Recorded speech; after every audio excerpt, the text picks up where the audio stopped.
what it's like to live in a smart house, how much privacy are you willing to surrender, and why it's creepy to know if your friends brush their teeth. All right. Hey ho, let's go. Hello, my legendary friends. This is Christopher Lochhead, and I'm your host on Legends and Losers. And man, am I stoked you joined us for this episode. Woo-hoo-hoo. This is a very important topic. It's a very fun topic. It's a very forward-leaning topic. So let me tell you who our guests are. We have two guests, Kashmir Hill and Surya Mattu. And the two of them are journalists, reporters who work for Gizmodo.com. And if by chance you don't know Gizmodo, I think it's a wonderful site. One of my favorite places to go because there's a wide array of topics that they cover. Many business, many technology, but they'll sort of range all over the place. And it's really it's a place I think for curious people to go. And as you're going to find out, Surya and Kashmir did some amazing work. And here's what they did. Kashmir went out and got virtually every smart product you could imagine for the home, every IoT, Internet of Things, from vacuum cleaners to she got a smart mattress, coffee maker, you name it. If there was a smart one available and they could get their hands on it, they did. So that was the first thing. And her husband, and relatively new baby installed all this stuff in their apartment. And then Surya, he's like the data guy. And so he essentially sucked the data feed from Kashmir's home. And the data feed that he sucked was essentially the equivalent of what your internet provider, like a Comcast or somebody like that, would be allowed to take from you, and what the IoT device, the smart device, the home automation device provider is allowed to take from you. So, for example, I didn't know, but Samsung or whoever you buy your TV from, they monitor a whole bunch of shit about what you do with that TV. And you and I just agreed to that. And in my case, anyway, I didn't know that. So anyway, what's my point? Here's what we learned. What's it like to live in a smartified house where everything you can do to be smart and connected to the internet is done? And what's it like to have access to all of the data exhaust, that, so to speak, that comes out of that? And so this is all based on a mind-blowing article that they wrote for Gizmodo called "The House That Spied on Me." And if you check the show notes, you'll see it. Or if you go to gizmodo.com, or if you just want to search for "The House That Spied on Me." But it is a mind-blowing article. And so what happened for me was I read the article, and my initial thought was, I got to find a way to see if they'll come on, because I want to be able to talk to them about this, and I want to also share this incredible work that they did with you. Now, just before we get to Sarahi and Kashmir, a couple of quick things. Number one, want to shout out to my friend Andrew Smallwood. I recently did a QLM masterclass. Shout out to everybody in QLM. And I guess as a way to say thank you, Andrew sent me, and I didn't even know these existed, Muhammad Ali socks. These are dress socks branded by Muhammad Ali. They feel amazing. They come in this incredibly cool black box if you happen to be watching on YouTube. Anyway, Andrew, thank you. Unnecessary, but very appreciated. Muhammad Ali socks. My life is complete. Now, also, I want to tell you, my dear friend, adopted brother, and writing partner on Play Bigger, the guy that I think was the X factor for creating the book Play Bigger, Kevin Maney. He's coming back on the show soon. He's got a new book out that I would love to call your attention to, called Unscaled. And it's an impressive piece of work, no surprise. And I think you'll love the conversation. And the idea behind the book essentially is that with the fragmentation of technology and the lowering of cost of technology, and podcasting being a great example, it used to be that not that long ago you got your information from newspapers and 3 TV stations if you were lucky. And today, of course, there are hundreds of thousands of podcasts, never mind every other kind of media, social media, et cetera, et cetera. And so the point that Kevin and his co-author are bringing up is that we're living in this world where things are getting atomized. They're being broken apart, and all these new categories are being created. And so they put that into the context with new technology, and it's a fascinating book. And the final chapter of the book, which I'll talk about on another episode, was a mind blower, absolute mind blower. Legendary work, Kevin Maney, new book, pre-order it now, Unscaled. And then the last thing I just wanted to touch on is my dear friend Jamie J, who's been called the nicest man in podcasting. He's doing some great work with us here on Legends and Losers. And you'll hear an episode with Jamie coming up soon as well. His outfit has got an awesome event for entrepreneurs and really anybody who's trying to take their business career forward called the 3-Day MBA. Check it out at the number 3daymba.net. Incredible speakers like Derek Champagne, my dear buddy Tom Schwab, my buddy Dan Moyle, Sarah Parrish, of course, Jamie, and many others. So check out 3daymba.net. All right, Kashmir Hill. She's a senior reporter at Gizmodo, and she writes about privacy and technology. And Surya Mattu is the data reporter at Gizmodo. And this is a fascinating, important discussion. Here they are, Kashmir and Surya on Legends and Losers. So I guess one question that's been on my mind is, who do you guys think this was weirder for? Well, there's a lot of different people it could have been weird for. I felt kind of bad about just like signing up my husband for this. I didn't totally talk to him about the story ahead of time. How long have you been married, Kashmir? Only a year. And I wasn't sure if it was going to keep going after this story. But yeah, I just like kind of started like installing all this stuff in my house, and he would be like, you're doing what? You're connecting our bed to the internet? You're connecting your camera to the internet? So I feel like it was pretty weird for him, but it was weird for everybody. Yeah, and sir, I remember there was part of the story, and I forget it. You'll forgive me for. I purposely didn't reread it today because I wanted us to have this conversation. So I was completely captivated when I read it. But anyway. So one of the things I seem to remember you saying, you help me, was how creeped out you were starting to get. And if I remember right, was it the toothbrush that put you over the top? Okay, so Yeah. Tell me about how creepy it was, and bring that to life for me. I mean, the thing about the toothbrush that was creepy was that it was such a like it sort of came in the way of how Kashmir and I were interacting for work anyway, so like I would be like slacking with her, we'd be talking about like, hey, are you going for this meeting? And she'd be like, yeah, well, you can see that you haven't brushed your teeth. It's like, are you going to be at this meeting? Like that's what made it creepy, right? It was like, it wasn't that it was just like some data set. It was like I could see how it was playing out in her life, which was some. And did you have like a moment of, do I really want to work with this person who really hasn't brushed her teeth up to my standards? Hey, No, we're meeting via video. It doesn't matter if my breath is fresh. And also it was like, finally I'm working with my people. I love it. So could you guys take me through, it felt like, if I remember right, you guys tried to acquire every smart fill in the blank that is available today and hook it all up and plug it all in. Is that fair?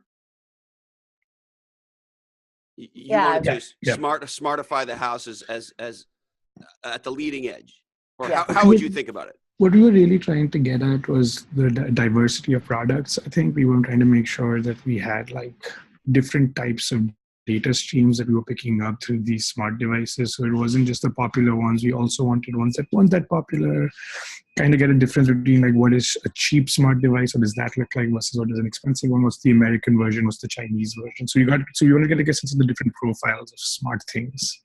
Yeah, basically I was trying to create a house of the future where the products are purchased by somebody who doesn't know that much about this stuff. And so could you walk me through the two of you? I don't know if all the products, but the majority of the products? Sure. So I already had in my house an Amazon Echo, which is a smart speaker with the, smart assistant Alexa. We had a smart TV, a Vizio smart TV that we used to watch Netflix and Hulu. So I purchased a smart vacuum, a Roomba from a company called iRobot. I got a internet connected photo frame for displaying digital pictures. I got an internet connected toothbrush, as we've talked about, internet connected baby monitor, internet connected lights, internet connected smart plugs, a smart coffee maker, actually two, because the first one didn't work how I wanted it to. And then a mattress tracker that went over our bed that was supposed to give us sleep reports in the morning. Well, you also got a Hello Barbie and the toy. So we have a 1-year-old, so we got a couple of smart toys, one from a company called Toy Mail, and then the infamous Hello Barbie. And no Fitbits or Apple Watches or things along those lines? No, we are trying to create an internet connected home rather than kind of like the quantified self type story. I actually wanted to get their smart running shoes, and the company, I went to some of these companies and asked them to send me the devices, and some did and some didn't. I had to purchase a lot of them, but they're smart running shoes, and I asked the company to send them to me, but they never came.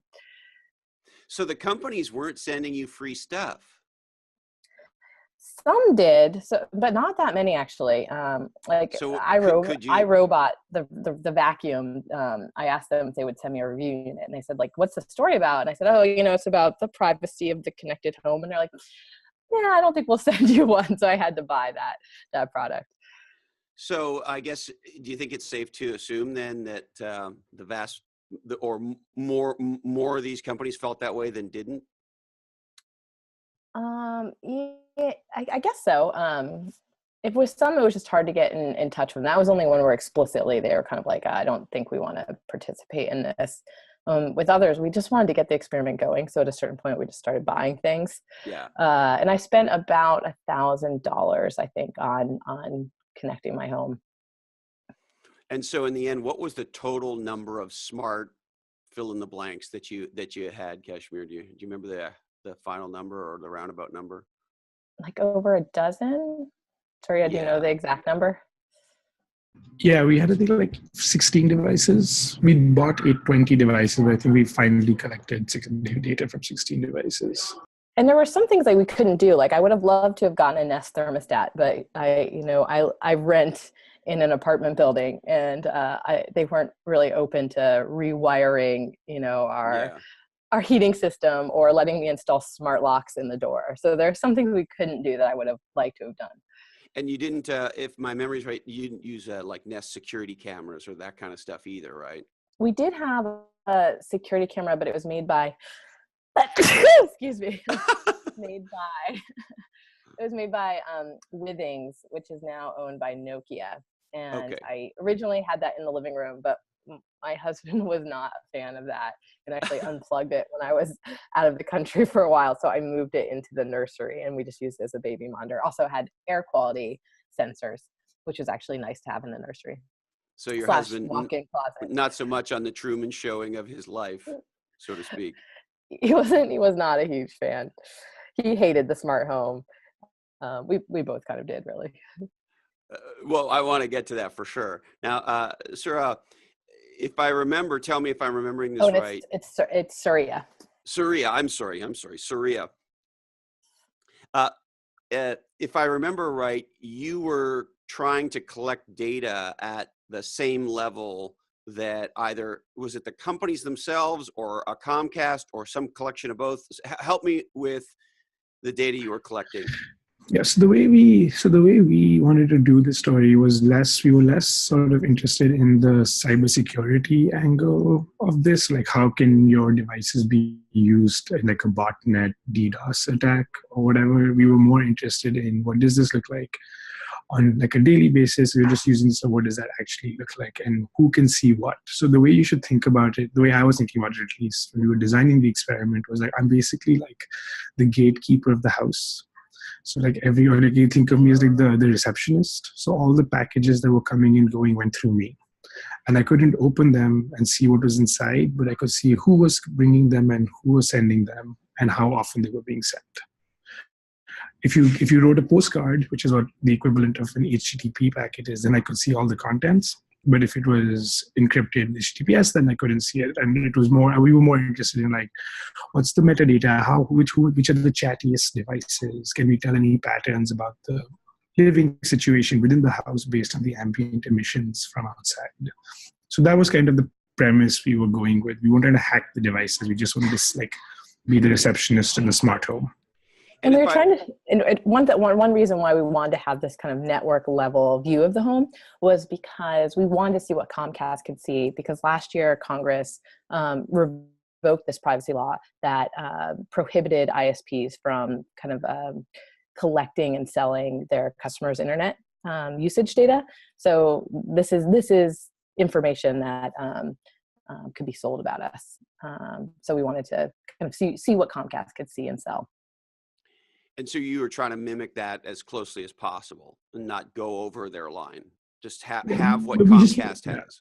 Yeah, exactly. We just wanted to see what they had and what it looked like. Because I think when we think about these devices, they become kind of this ambient thing that's just in our homes, and we forget that they have like a mind of their own. Yeah. And they're communicating with an entity that's not us. So we only wanted to see how that felt. Yeah. The other thing I was curious about is how did you think about the individual companies themselves? So an iRobot or I forget which TV you guys have, but whatever the TV was. Yeah. So did you think about data they might be collecting and selling as well, or were you more focused on the ISP, or both? Like we couldn't know. So the thing is, when the devices are, talking that with their companies, we can't know what ultimately the companies do with that data. So we wanted to know what was being sent, but we don't know what would, happen with it. There were some cases where we could see actually that data was being shared in ways I wouldn't expect. Like with my smart TV, every time I watched Hulu shows, it was sending that back to the manufacturer, but it was also sending what Hulu shows I was watching to Nielsen and Scorecard Researcher, which are two data brokers. And that was going directly from my television to them. And it was going unencrypted also, which is how we knew it was going. Yeah. So that was surprising. But we were curious, how often are the companies talking to the devices in my home? How much data are they sending? We can't know what they'll ultimately do with it. But we were curious, just how chatty all my objects are about what we're doing here. And Kashmir, was it a shock to you to find out that your television was capturing all this data about when and what you watched and Nielsen and all that stuff? Yeah, it was particularly shocking. So one of the more embarrassing things was that Surya, when he was going through the data, he was like, "Oh, on Christmas, you guys watch TV all day long," and I was like, "Yeah, I didn't want to, but my husband's family is watching basketball." And then on New Year's Eve, he's like, "Oh, it looks like you guys just had a quiet New Year's Eve and stayed in and watched television." I was like, "How do you even know that?"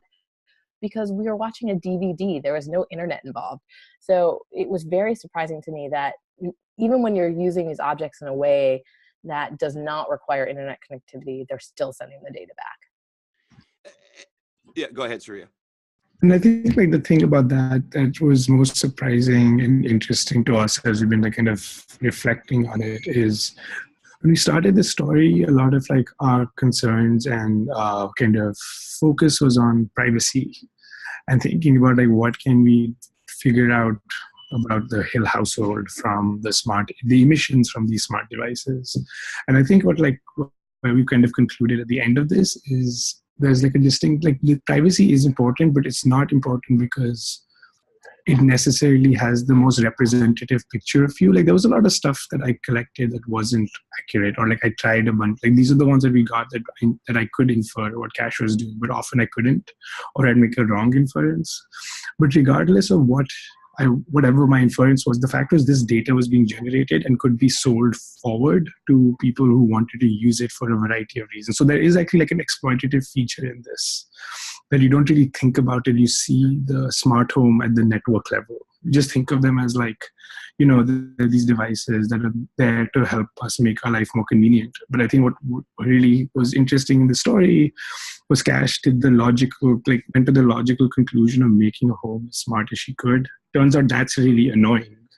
So that's really annoying. What's the point of doing this? It's not like the smartphone where it's like, oh, that is a significant improvement in my life compared to what it was before that. And I was like, do I really need an Alexa? And I think that's kind of something that we learned about the privacy debate through this story. So I want to make sure I heard what you said, that these devices are not providing the kind of benefits that a smartphone would, and therefore maybe sacrificing all this data about ourselves is not worth the value we're getting out of these devices. Did I hear that right? Yeah. Yeah, I mean, I think usually the way I've been phrasing it is that usually the modern contract is that we trade privacy for convenience. But living in the smart home, I felt like I was giving up privacy and convenience. It was a difficult place to live. And then, one criticism we've gotten of the story is that people are telling us, I just didn't set up the smart home in a good way, and that they get a lot of benefit out of their smart homes. And, when they are a block away from their house, all the lights come on, and that I wasn't being fair to the smart home. But I've also got a lot of feedback from other people who are like, yes, this is exactly right. The smart home the technology just isn't there yet. So that's interesting, and there's more to unpack there, but I want to make sure this doesn't leave my ADHD mind. I remember, I'm almost positive, and if I'm wrong, I apologize, but I'm almost positive it was Malik who, as Facebook was ascending, he said, remember that Facebook is not a platform for you to exploit. You are a platform for Facebook to exploit. And in the case of a Facebook, I as a Facebook user, although I don't love it, there's a creepy thing when you sort of start to think about that. You're like, oh, fuck, what are we doing? But you get past it for the benefits, right? But it's free. So Cheryl and Zuck have to monetize me because it's free. What your story really brings to light, folks, is hey, I fucking bought that TV, right? That TV. How much is the TV? $1,500? Definitely close to $1,000. $1,000? My right? husband bought it, so I'm not exactly sure, but yes, expensive. I bought that Roomba or that smart coffee maker or the smart bed, which I want to hear about. But we paid for this thing. And so, well, I'm sure there's, some giant document in, 0.4 font that we agreed to some license agreement. Of course there is. But the reality is, I don't know about you, but I didn't know my TV was capturing that much. Yeah. And to be fair to most of the products, we don't know that they're doing anything nefarious with the data that they're collecting, except for the smart TV, because, I have this Vizio smart TV, and when we've had it for many years now, and when it first came out, they definitely had tracking automatically enabled, and they were collecting all of the data from the television, and they were monetizing it. And the Federal Trade Commission actually went after them and said, this is an unfair and deceptive practice, and they had to pay an over $2 million fine, and they had to turn off this tracking. But yeah, people were buying smart TVs, and the smart TVs were making money off of them. And I personally just feel discomforted by that. Yeah, way discomforted. like, and I'm not a big there should be laws guy, but there should be a law. Like you should have to scream, hey, just so you know, when you buy this fucking TV, this is what we're gonna do, right? And when I hear you say, oh well, we don't think anybody's up to anything nefarious, I don't care, right? Like you don't have the right to take all this data. Like it's outrageous. And everybody, I hear people say all the time, and I'm very curious to ask you both this question. Well, if you're not doing anything wrong or illegal or particularly weird, why do you care? How do you guys think about this? I think Snowden just nailed the response to this one, where there's a quote of him saying that, the equivalent of saying that this is called the nothing to hide argument in the privacy conversation, right? That I have nothing to hide, so why should I care if someone's collecting it? And it's the equivalent of saying that you don't care about freedom of speech because you have nothing to say.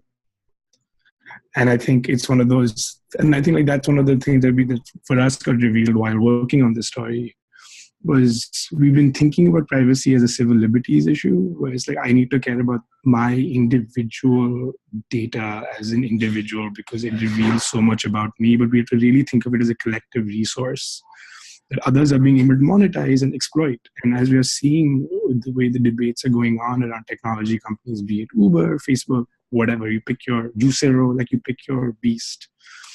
The one thing that's kind of clear through all of them is that there's no form of accountability. So they're turning these big monopolies, which are being able to commodify and monetize stuff we are doing without us being able to hold them to account or regulate them. And I think that's why the nothing to hide argument just doesn't matter. It just isn't relevant in the way this is being used. And I think that's why it's been such a hard thing to get people to care about privacy. The other thing on the nothing to hide front that makes me crazy is, okay, do you remember Equifax? That just happened. What percentage of the American population's data got out? I mean, it was some giant percentage, right? And in many cases, it could have been you and I. We never had any relationship with those fucking assholes at Equifax. They somehow collected the data, right? So we didn't even, it's not like a credit card company where we agreed to do business with them. And so now you go, okay, so my TV is tracking all this shit about me, and maybe they're not doing anything with it. They're not monetizing me. They're not doing anything. Maybe they're just using it for, product development ideas or whatever. But hey, then here comes Putin.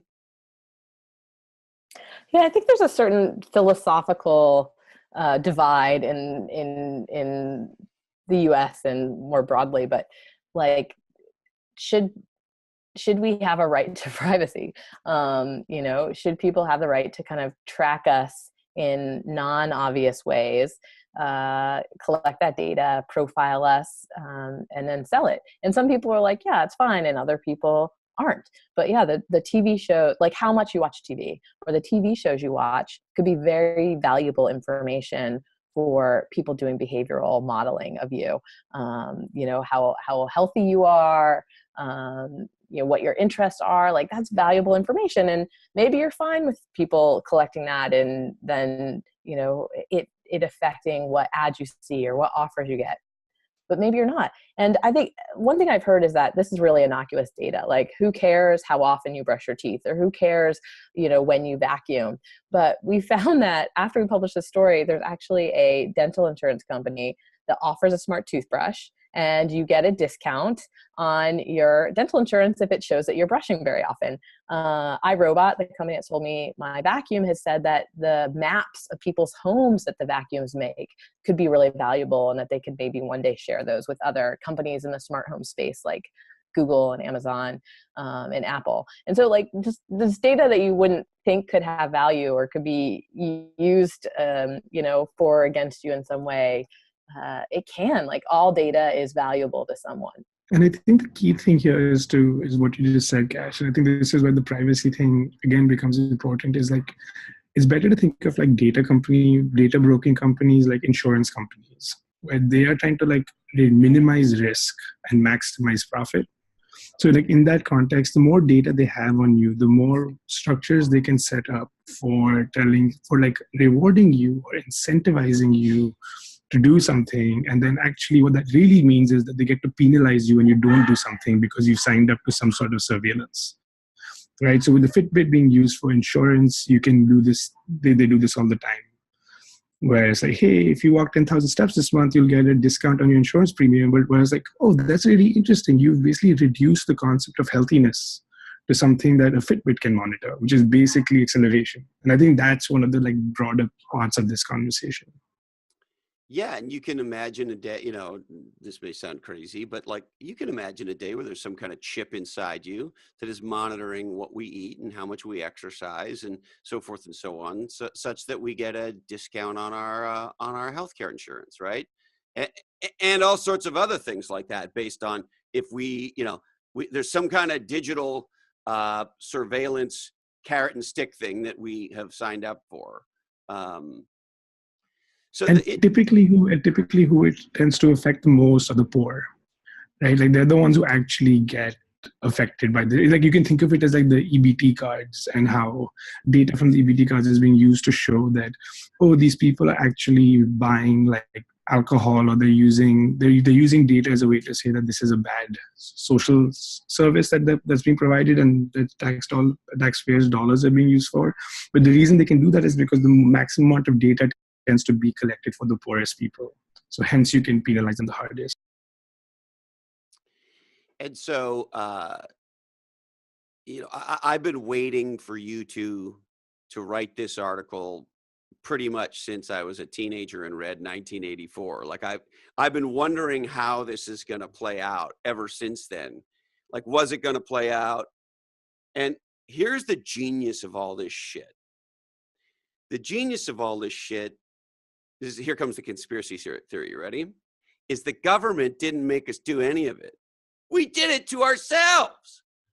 Like if I think about Facebook, and if you roll the clock back 15 years and you said, hey, listen, the government is going to build a website and for the betterment of society and enabling us to communicate and so forth and connect better with people and so forth and so on, the government is going to encourage you or mandate to you that you enter in who you are, a bunch of photos of yourself, where you live, who your spouse is, everything that's on Facebook, right? If that had been a government thing, there would have been, I'm assuming there would have been riots in the streets.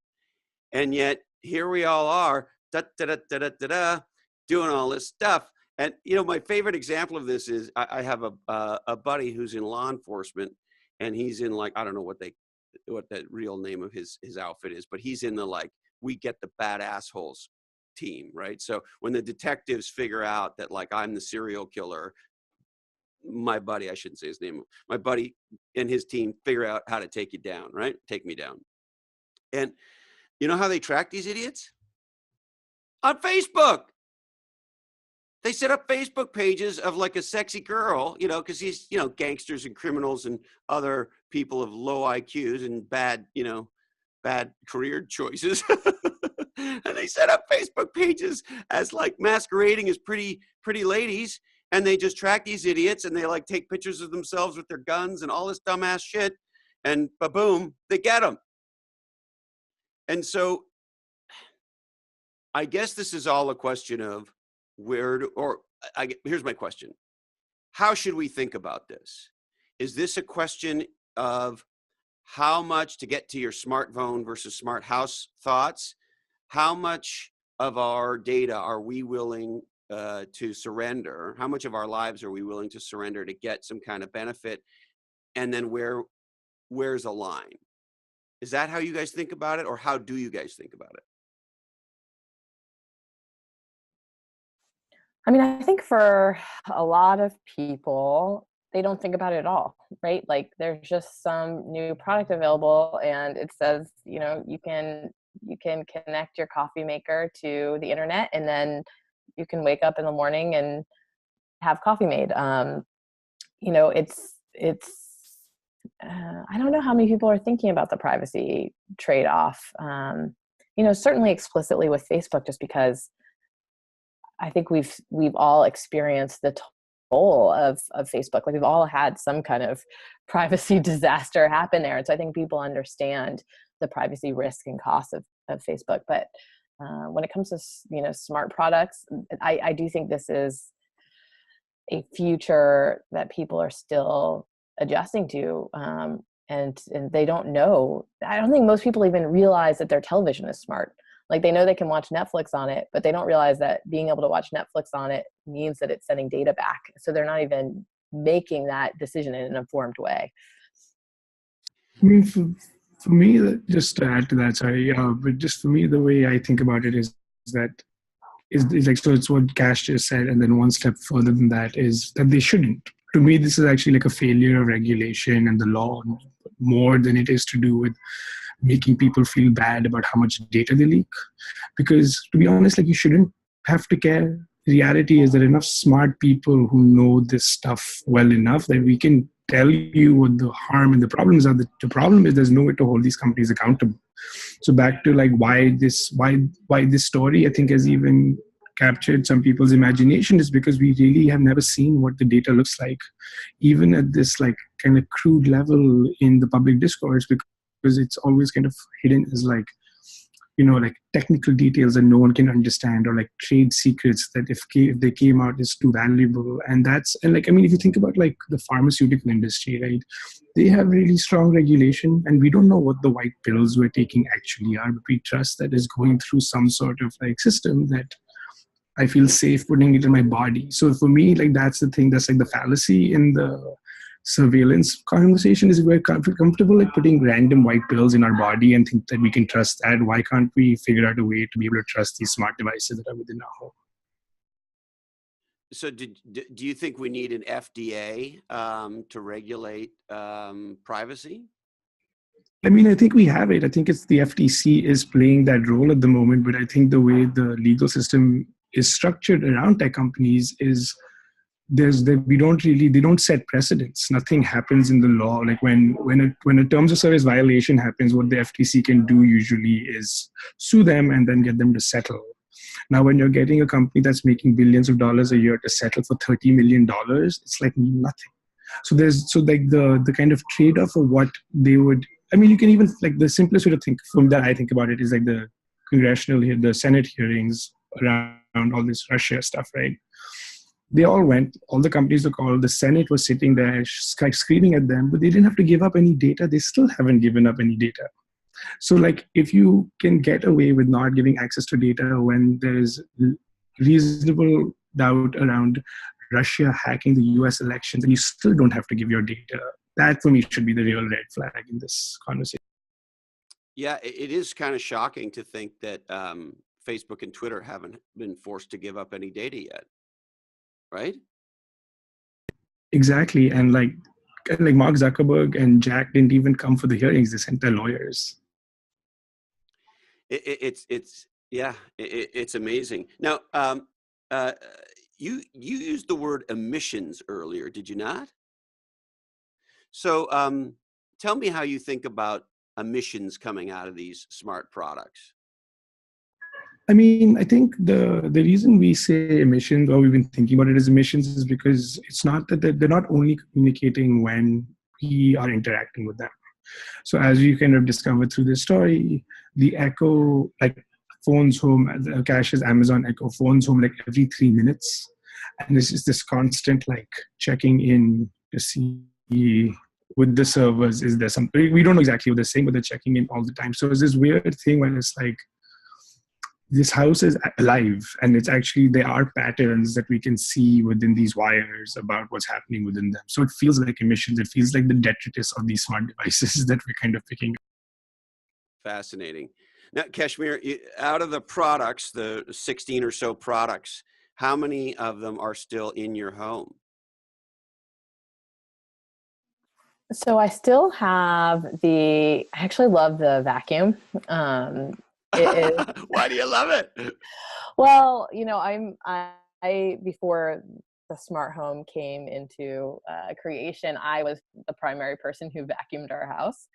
And, it does what robots do best, like boring, easy, monotonous work.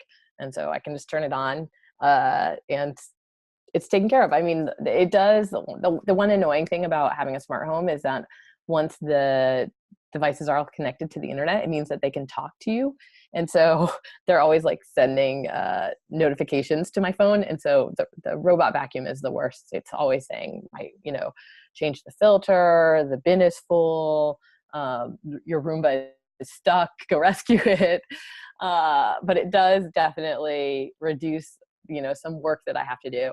And my daughter used to be terrified of it. And now she loves it, and she's always wanting to turn it on. So it's like a new toy in the house. But we also really like she's 1. Oh, okay. Perfect. And we also really like the coffee maker. It was kind of hellish during the experiment to try to get the coffee maker to work with Alexa. She's going to start. She hears me talking. Every Little Thing by Carly Pierce from Spotify. I forgot. Oh God. Okay, I'm just gonna have to unplug her. I don't know. She thought I asked for a song. I love it. And see, this is the thing about Alexa that to go back to this privacy, right? I don't have one of these things, and here's why. It's a device in your fucking house that listens to every fucking thing you say. Yeah. And I tell people this, and they're like, yeah, well, whatever. I'm like, well, whatever is Jeff Bezos knows every fucking thing you say. Well, so like the Amazon Echo supposedly doesn't record everything you say. It only records after you say the wake word. Right. I mean, that's the thing that was interesting about our experiment is that you have to trust that that's how companies have made these devices. And being able to have that router in the home that Surya was monitoring, it was like I was able to see the secret life of the devices and see things I otherwise wouldn't have known about.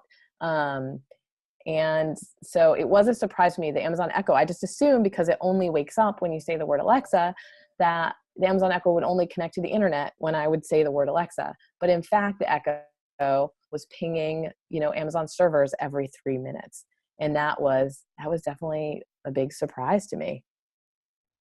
Yeah, and that's why I don't have one. The other one, I'm curious, and this is maybe slightly orthogonal, but maybe not, you tell me. So I remember vividly when Craig Ventnor mapped the genome. It was a very exciting thing, the late 90s. It was an incredible thing. And I forget, do either of you happen to know how much it cost? It was tens and it might have been 100 million. It was a giant number, right? So fast forward to Christmas 2017, when my sister-in-law gives my wife and I, her sister and I, for Christmas, 23andMe packs. I don't know how much these packs cost, but they don't cost anywhere near what Craig paid, right?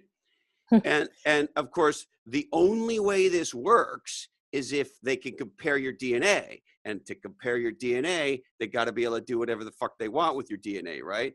And so there's no way I'm giving these people that one blows my mind. And the beauty of that one is that 23andMe actually changed their terms of service from saying that we only use this for academic purposes to maybe we don't. Yeah, so, maybe we will, maybe we won't. Yeah, so it's actually, if you start timelining terms of service updates of different companies, that's when you really get a sense of what they're up to. And so the interesting thing, Kashmir, you made a comment earlier, and I forget exactly what words you used, but the feeling it gave me, or the thought it gave me in my head was, well, there was this time when you were doing this smart home experience and experiment, and now you're not. But the truth is, you kind of still are. Mm-hmm. My home is definitely still smart, as Alexa so aptly demonstrated. Well, I was just about to tell listening. I was just about to tell her to buy 500 copies of my book. But so yeah, we still have a smart TV, a smart vacuum, a smart coffee maker. I think most Americans today are living in smart homes. NPR did this study earlier this year and found that 1 in 6 American homes now have a smart speaker, either the Google Home or the Amazon Echo, or now there's Apple's HomePod. Well, and the interesting thing, I'm sure you guys have heard this expression, that the smart speaker is the quote unquote gateway drug to the smart home. That reportedly people who have an Alexa are more open to the idea of, whether it's a Nest thermostat or any of the other technologies you've been wrestling with here.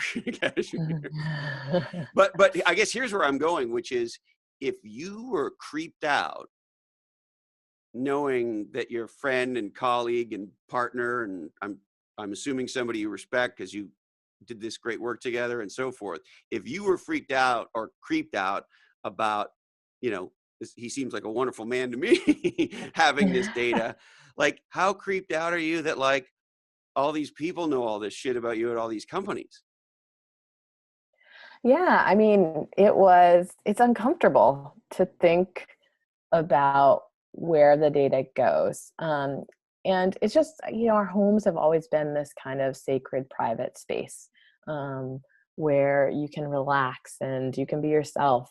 And if the smart home becomes very popular, it just means that this is a space that is going to be tracked the same way, we get tracked when we go online, and there's all these various companies that are collecting where we go and what websites we visit. And I just, I'm a little bit scared of that future, which is part of why we did this story, in hopes of, just understanding what's to come and maybe trying to encourage control over the data that leaves our home. So to that end, I've heard more than one person talk about how the blockchain is going to make a huge difference in this regard, because somehow magically we'll be able to decide what we want to chain to the ground that no one else can have, and what we can let, and we can have rules around that and so forth and so on. And so that blockchain will be this incredible breakthrough in the domain of privacy. You sound convinced. I want to believe, I do. And by the way, I don't, to quote Archie Bunker, don't misconstrue what I'm saying. I'm very excited about blockchain. I think for a lot of the reasons all of us are. But you guys have lived this experience. You guys write about this stuff all the time. Do you guys have any thoughts about that? I think it's bullshit. I think the technology is really interesting. I think the way the protocol is designed and the intentions behind it are awesome. But we've had, what else was awesome in the way it's designed is the internet. It's an actually decentralized system that was designed to make information access free and easily available to everyone. And it only works, and the utopia kind of dies as soon as it gets out of its homogenous culture that is built out of and goes into the bigger world, and then has to deal with capitalism and colonialism and imperialism in general. And until we don't kind of understand that we're not going to be able to work our way out of this shit by technological innovation, but actually humans are going to have to organize to fight power, we're not going to solve any of this stuff, is my little rant about that. Kashmir, do you have anything else you want to add? Or No, I agree. so I would assume you guys are with me that the pending doom of net neutrality is not something that you guys are throwing a party in celebration of. Is that candidly, No. as a look, I think I can say I'm a guy that grew up with the internet.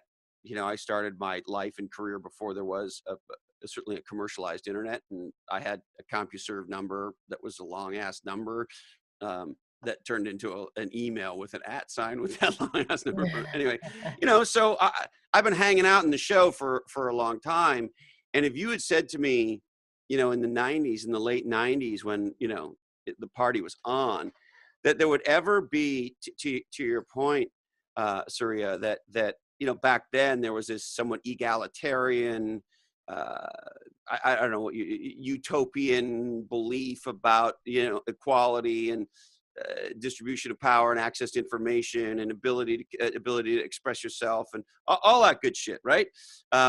that you'd roll the clock forward and the internet, A, would have become what it's become, and that B, at this stage of the internet, net neutrality would be going down. Like if you'd said to me it would happen in the beginning, like it was some fucking dumb thing we got wrong in the beginning of the internet, and then we realized in 2018, oh, well, that's fucking dumb, and we fixed it, that'd be one thing. But to say that we tried to protect it in what, if I remember right, 2015, and it's being dismantled in 2018, or at least they're trying to, I can't even believe it's happening. But it makes sense, right? Because in the 90s, big corporations didn't really know how to make money off it yet, and now they do. So that's something that's fundamentally different. Yeah. Now, Kashmir, I have a crazy left field question for you. So I've heard and I've read a little bit that there are people, this in the conspiracy, theory world, that say that Wi-Fi, cell networks, and all of this sort of communication technology, Bluetooth, has a negative effect physically on our bodies. And I've heard people say that when they say, fuck it, I'm moving out of San Francisco and I'm going and I'm living in a shack in Montana and I'm going off the grid, and I do that for a month, that their body feels better, that, your cell phone in your front pocket will fuck up your nuts, and that Wi-Fi screws up your body, and. So I got to ask you, as you sort of did a big step function in the amount of technology, talking to technology in your life, did you or anyone in your family feel physically any different, or did you notice any of that, or did you even think of that, or am I crazy? So I have not seen compelling, evidence that there are negative physical effects of Wi-Fi. I definitely believe that there's negative psychological effects of being connected all the time. But, just having a 1-year-old daughter, you definitely worry. I'm I worry about technology all the time, whether I'm, modeling positive behavior for her. She already kind of hates my smartphone. She's always swatting it out of my hand because she knows it takes my attention away from her. Or if she's not swatting it out of my hand, she's trying to play with it. She definitely knows how to use a touch screen already. So I will say I worry about surrounding her with technology, but I wasn't necessarily worried about, it kind of hurting us physically. And everybody was very annoyed, everybody being my husband and me were very annoyed to live in the smart home. But I don't think we were suffering physical effects. So you think that's probably crapola, so to speak, that the Wi-Fi and all that stuff is bad for us?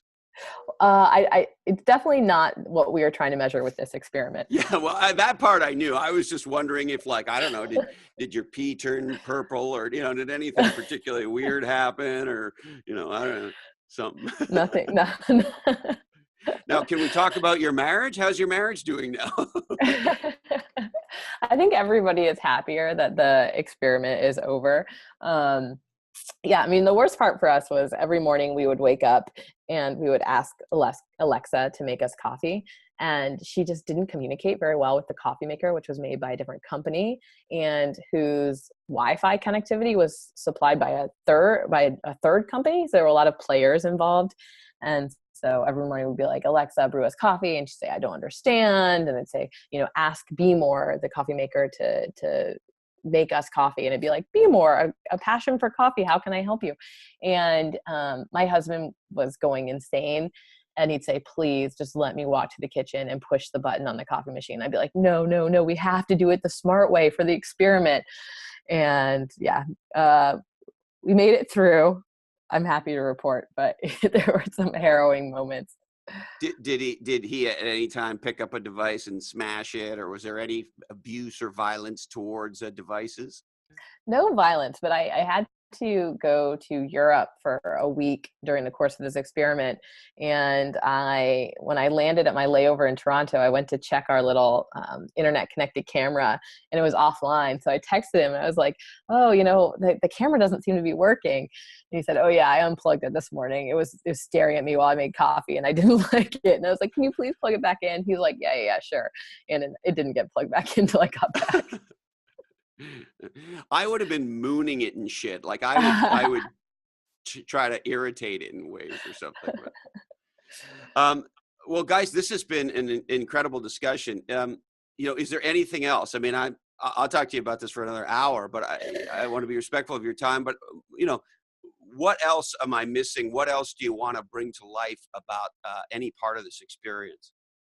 I think the only thing I would say is that when Surya and I were done with the story, we actually weren't sure it was a good story because we didn't find out anything crazy. Like, I've reported on sex toys that report. Oh yeah, that's the one thing I didn't mention. I did have an internet connected sex toy in the house, but I've reported. Hey, you're supposed to tell me about the internet connected sex toy. Sorry.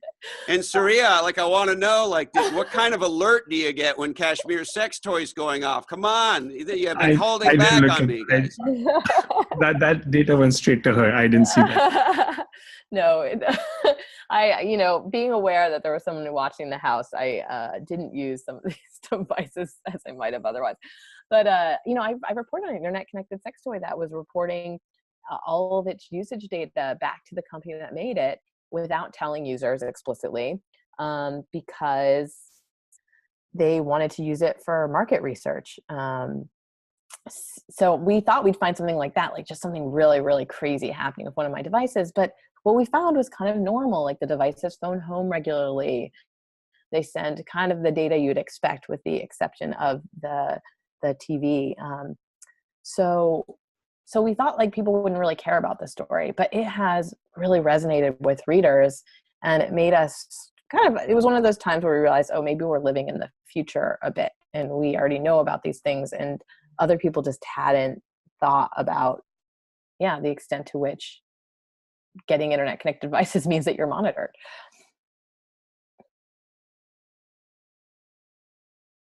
Oh, am I on mute? Yeah, thank You you. are. Your work was so compelling. I wasn't even, I don't know. I don't even know if I was a quarter into it where I thought, I'm going to get on hands and knees and beg these two to come on Legends and Losers, because this is extraordinary work. And how do I want to say this? Extraordinary work at a time where, let me say it this way, I wish there was a lot more extraordinary work than there is, right? We had Dan McGinn on Legends and Losers, I don't know what his exact title is, but he's the ding dong editor at HBR. And he was sharing how HBR is doing better than ever. And it made every part of my body feel good because, we live in a Kardashian world and a TMZ world and a Perez Hilton world and well, I won't throw some of the business gurus under the bus, but, there's a lot of idiot fucking business gurus who, say nothing, right? And so there's just a lot of stupidity, never mind clickbait and all that sort of stuff. And so, like when we went to go write our book, there were people who said, well, what you should do is like stuff it full of emojis and have like infographics and shit. And, there's nobody under the age of 50 who's going to read a book, right? And I was like, and we just thought, well, fuck them. We're going to write the book that we want to write, and we'll see what happens. And, it all worked out. But I guess what I'm trying to say to you guys is we live in a time where I think it's easy to get lulled into doing, work that is like candy, but it's not substantive. Let me say it that way. And you two made a commitment to do something substantive, and you captured it. The other thing is it's incredibly well written, the article. I thought you might want to turn this into a book. I don't know. Like it almost is novel-esque in the way. So not only did you go do the work, not only did you document the work, but then however you guys collaborated on telling the story, it reads like a compelling mini film or something, right? So it's real. I'm trying to say it's fucking great work. Thanks. Thank you. That's great. You should have us on all the time. This is great. Oh, hey, I'll have you guys on all the time. Now you got to tell me about the sex toy though. What is an internet sex toy? So, I mean, there's lots of internet connected sex toys out there. Surprisingly, I guess for long distance. I had no idea. For what? For what? Long distance relationships. So let's say your partner is traveling or lives somewhere else, you can be on the phone and you can give them control of your sex toy so they can operate it in and out. You're having sex. So wait a minute. I think you just told me something. So, I'm about to be 50, right? So I grew up with an Atari 2600. Right. And we have a refurbished one that works incredibly, not a new one, a refurbished one right here in the worldwide studio of Legends and Losers. Anyway. And so, the thing that we play Pac-Man and Space Invaders with, do you know what when we were like 11, what that was called? A joystick? Yes. So is what you're saying is we're having some kind of video phone sex, and my partner has the joystick for I'll say it this way, what happens on my end and vice versa. Is that what this is? It's a touchpad. It's a touchpad. Yeah, it's a hell of a touchpad. I mean, basically, yeah, that's what it is. Wow. Welcome to the future. I wish I don't know. I don't even know how it's possible. I don't know about this. I got to get to do some work on this. Well, look for the class action settlement that WeVibe had to make because it was what? This. So WeVibe, this Canadian company that makes internet connected sex toys, was collecting data about when people were using this toy. About, every time it was turned on, what the temperature was, what settings they chose. And, when people found out about this, they weren't very happy that their orgasms were being data mined. Not so stoked. Hey, So. It's one thing to know that I'm a fast Freddy. It's a whole other thing to have the whole world know that it only took 3 seconds. That's terrible. It's funny shit though, but not stoked. How much did they have to pay? Do you know? I believe it was 2.2 million. What? These fines that these companies get are absolutely asinine, right? What kind of that's like, how that is? See, when I get pulled over by the cops now, I don't give a shit. When I was a younger man, I would get mad, or I would do what I could give a shit. First of all, believe it or not, I talked my way out of more than half the speeding tickets. But even if I don't, it's just a tax. I like to drive fast. I have a Mustang Shelby Cobra, and I'm going to get pulled over. That's what's going to happen. And so, is it just a tax? Is that how people think about it? I guess so. I still think of it more as like exploitative colonialism than tax, but that was also technically a tax, I guess. So. I love it. Anything else you guys want to touch on? Anything and everything? I think we shared it all with you. I think you got it. Yeah, I think you got the full story. Well, I love you guys. You're doing awesome work. Whenever you do more awesome legendary shit, if you want to come back on Legends and Losers and unpack it and bring it to life, and because I guess this is a bit of a side note, but I love to read. I'm dyslexic, and so reading is a commitment for me, but I love to read.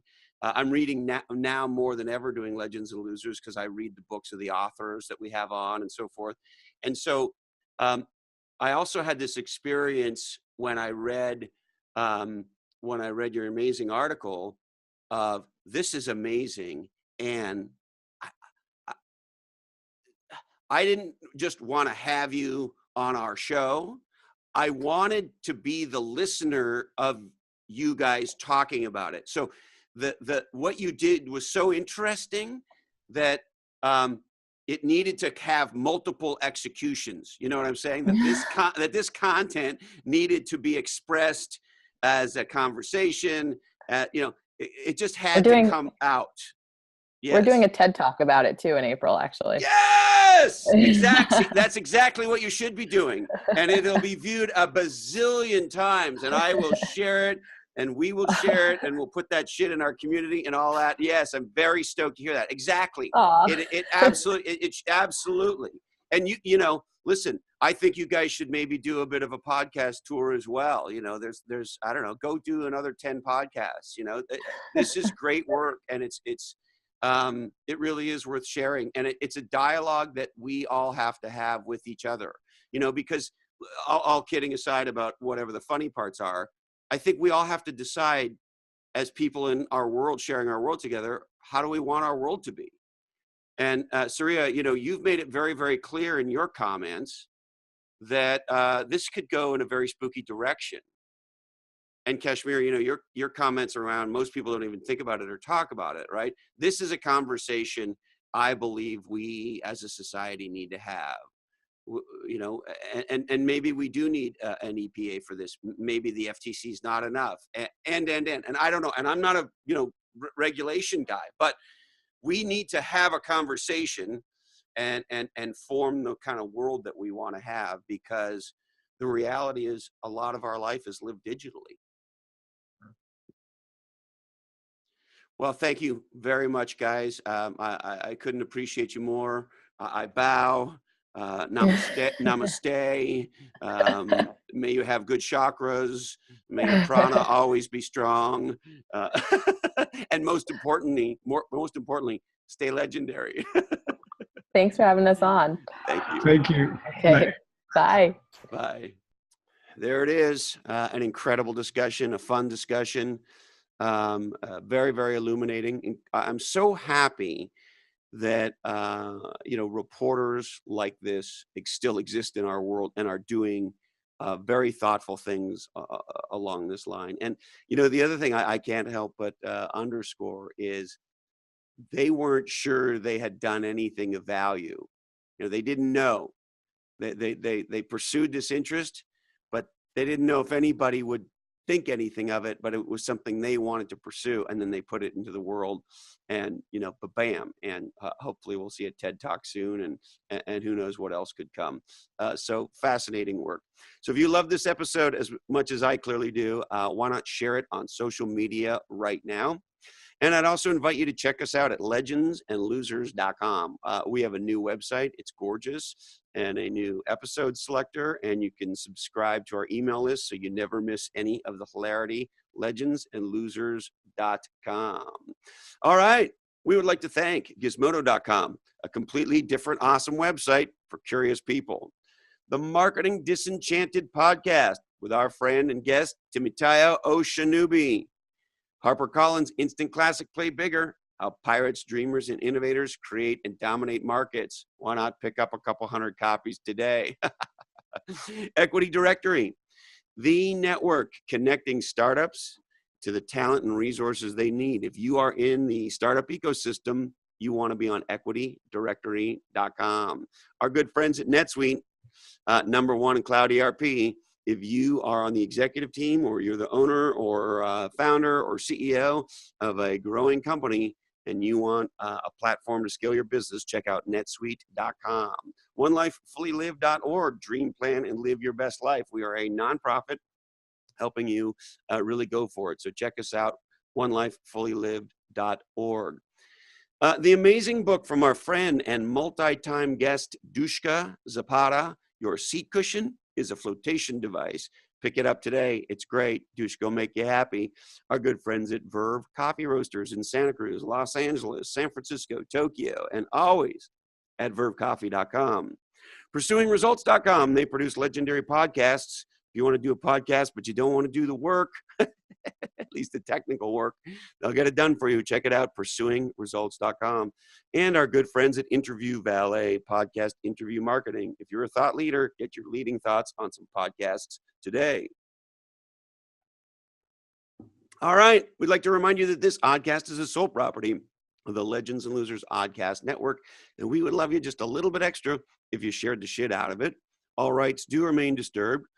We must remind you Legends and losers may contain forward-looking statements, backward-looking statements, idiotic-looking statements, and we must tell you that actual results and future events could differ materially. Listen to Tom Petty, support diversity, teach entrepreneurship. Don't be lame. Get out of the passing lane. If you are driving a Prius and there's 15 people behind you in the left lane, move it to the right lane. Love you, Mom and Dad. Thank you, Dandy Candy. And hey, Colin, this oddcast really ties the room together, doesn't it? Today, our deepest apologies go to Greg Clark, Chief Executive of Symantec. Sorry, Greg, we just ran out of time for you. That's it, my friends. Thank you so much. And we look forward to seeing you again soon on another episode of Legends and Losers.